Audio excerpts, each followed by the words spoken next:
चायले नामी आदमी को दिखाया जाता है जो कि कहनेबल ही है। और आप अपने खाने के लिए एक इंसान का शिकार करने के लिए डेजर्ट निकला है। वो इस टाइम एक औरत के पीछे पड़ा हुआ था। जो औरत उससे बहुत ज्यादा डर रही थी, वो डरते हुए जाकर अपने घर में छुप जाती है। लेकिन चाहे उसे देख लेता है और अपने एक्स के जरिए उसे मारकर अपने घर ले आता है, जिसके बाद वो इस औरत के मीट से बहुत सारे मीट बॉल्स बनाता है, अपना पेट भी भरता है और फिर इन्हें बेचने के लिए हाईवे रोड के किनारे भी आ जाता है। वो इन्हीं को बेचकर पैसे कमाया करता था। तभी हाईवे से एक गाड़ी घुसती है और एक कपल उसकी शौक में आ जाता है कि दोनों आपस में लड़ रहे थे, क्योंकि लड़का मीट बॉल्स खाना चाहता था और लड़की वीकन थी। वो नहीं चाहती थी कि लड़का मीट बॉल खाए।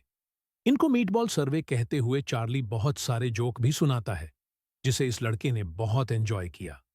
यहाँ पे हमें पता चलता है कि चार्ली एक बहुत बड़ा कॉमेडियन बनना चाहता है, लेकिन कभी उसे ऐसा मौका ही नहीं मिला।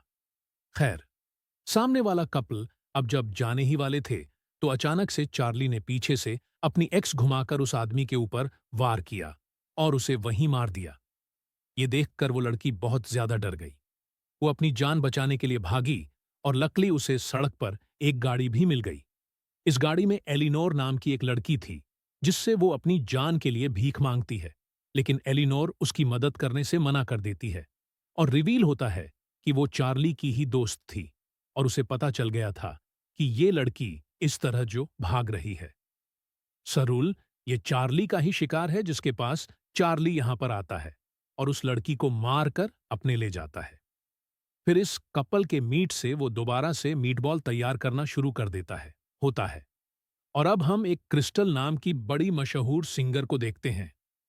उसे आज एक फेस्टिवल में परफॉर्म करना था, जिसके लिए वो जा रही थी।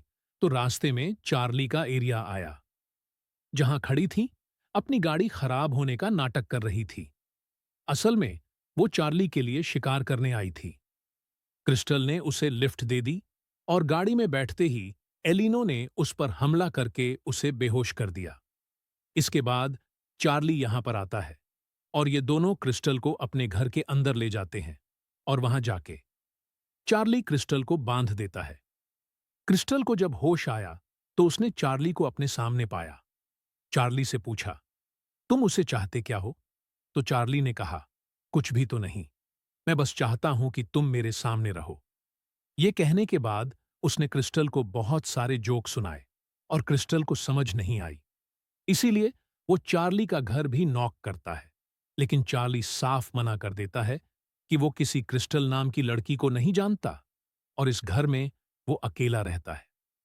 अब शरीफ को कोई शक ना हो, तो शरीफ को अपने घर के अंदर भी ले आया था और यहां पर उसने शरीफ को बहुत सारे जोक्स भी सुनाए। तो उसकी वजह से ये दोनों आपस में काफी फ्रैंक हो गए। कुछ देर बाद चार्ली टीवी देखने के लिए पेश आता है, जहां पर उसे एक क्लब की एड नजर आती है। ये क्लब सबको ओपन वॉय का मौका दे रहा था। यहां पर सभी कॉमेडियन आके स्टैंड अप कॉमेडी कह सकते थे। चार्ली, जो हमेशा से एक बड़ा कॉमेडियन बनना चाहता था, उसके लिए ये बहुत ही अच्छा मौका था। वो फैसला कर लेता है कि वो वहां जाएगा और इसके बाद वो अपने गाने सुनने लगता है। ये गाना क्रिस्टल का ही था और हमें समझ आ गई कि उसने अभी तक क्रिस्टल को इसलिए नहीं माना था क्योंकि क्रिस्टल उसकी फेवरेट सिंगर थी। गाने लगा